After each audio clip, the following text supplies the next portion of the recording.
Welcome to the Introduction and Guide to the Digital Transformation Teaching Framework. In recent years, higher education has been undergoing one of the most significant transitions in its history. Digital transformation is not simply about adopting new tools, it's about reimagining how universities operate, communicate, and deliver value to students and society. By embedding digital technologies across every level of the institution, from administration to classroom practice, universities can become more agile and responsive. This transformation opens new paths for flexible learning, supports lifelong education, and helps students continuously grow both personally and professionally.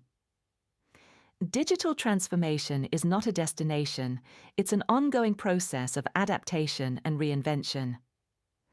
At the heart of this transformation are the teachers. Digital teaching transformation represents a coordinated effort to reshape how teaching and learning happen in a connected world. It's not just about using digital tools, it's about creating meaningful technology-enhanced learning experiences. Teachers are the driving force behind this change. Their creativity, openness to innovation, and willingness to experiment determine how effectively digital methods improve student learning.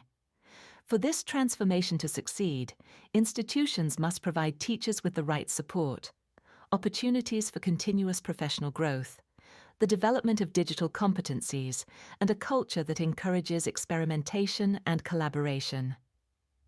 The DTT framework was developed by reviewing research, international best practices, and existing models of digital transformation in higher education.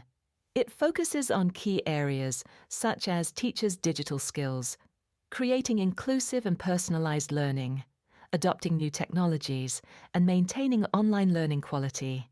The framework blends theory with practical guidance to offer a flexible, sustainable, and evidence-based approach. The Digital Teaching Transformation Framework offers universities a structured way to guide this change.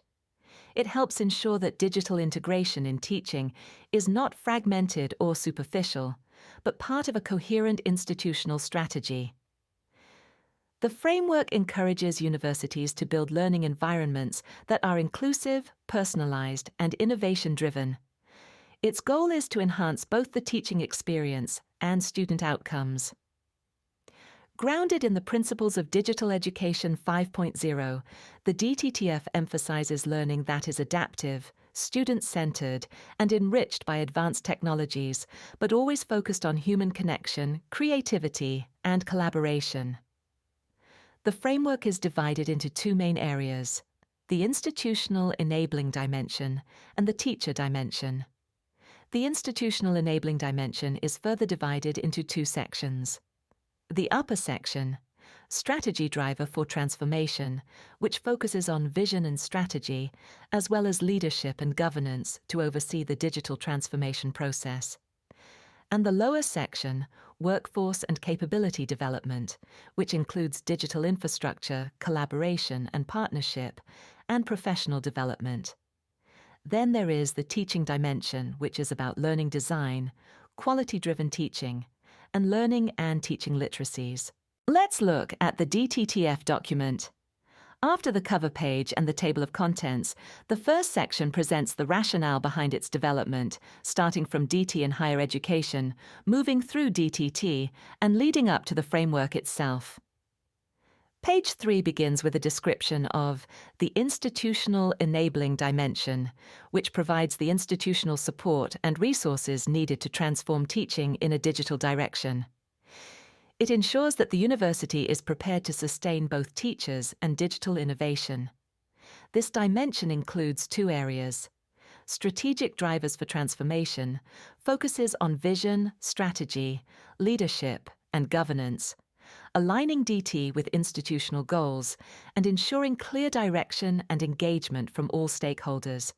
And Workforce and Capability Development focuses on skills, digital infrastructure, collaboration, and professional development, equipping teachers with tools, competencies, and support networks necessary to teach effectively in a digital environment.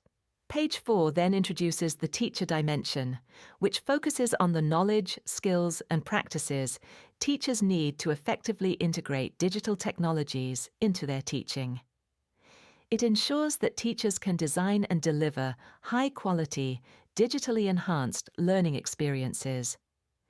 This dimension distinguishes between knowledge and competence, meaning the practical ability to use and apply digital tools in teaching.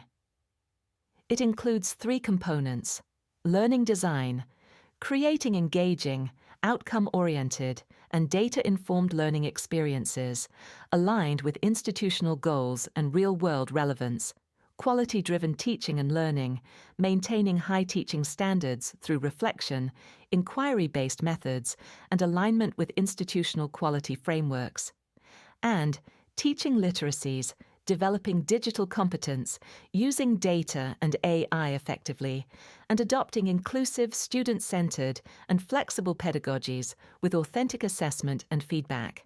Furthermore, on page 5, the previously mentioned subdimensions are discussed in detail. Here you will find descriptions of what they should look like, including the key characteristics of a strong digital teaching vision and effective leadership. On page 6, within the Workforce and Capability Development section, the document explores how digital infrastructure should ensure that everyone has access to reliable, inclusive, and secure digital tools and support for effective learning. It also describes how collaboration and partnership can promote shared innovation, both within the university and with external partners, to keep teaching relevant and connected to real-world needs.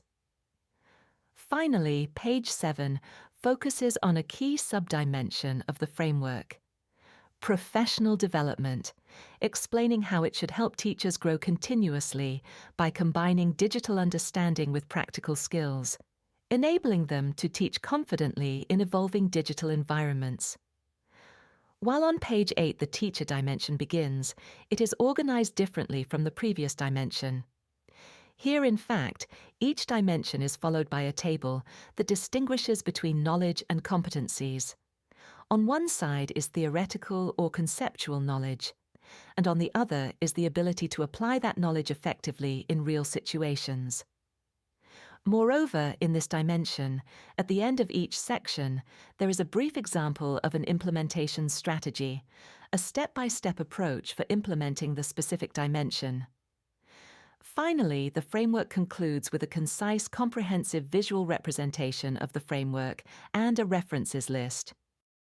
Let's see now how to validate the framework. The file consists of 4 sheets.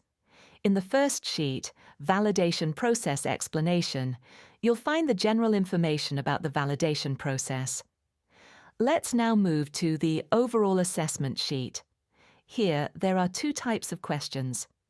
First, a list of closed-ended yes-no questions, followed by 3 open-ended ones. The closed questions focus on different aspects. The first concerns the general internal consistency of the DTTF, i.e., how well its components relate to each other in a structured, logical, and readable way, without redundancy or confusion.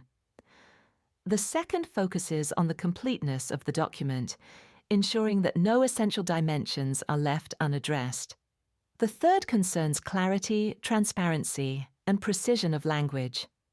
The next one focuses on content relevance, meaning the alignment between the DTTF's content and the actual teaching environment. The final question examines the balance between the 2 macro dimensions.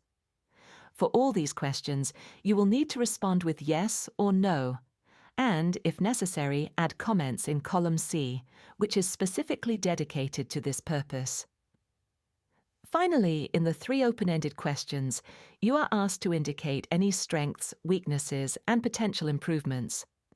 In the next sheet, DTTF definition, you'll find the rationale behind the DTTF, once again its definition and purpose, its development process, and finally some potential implementation scenarios.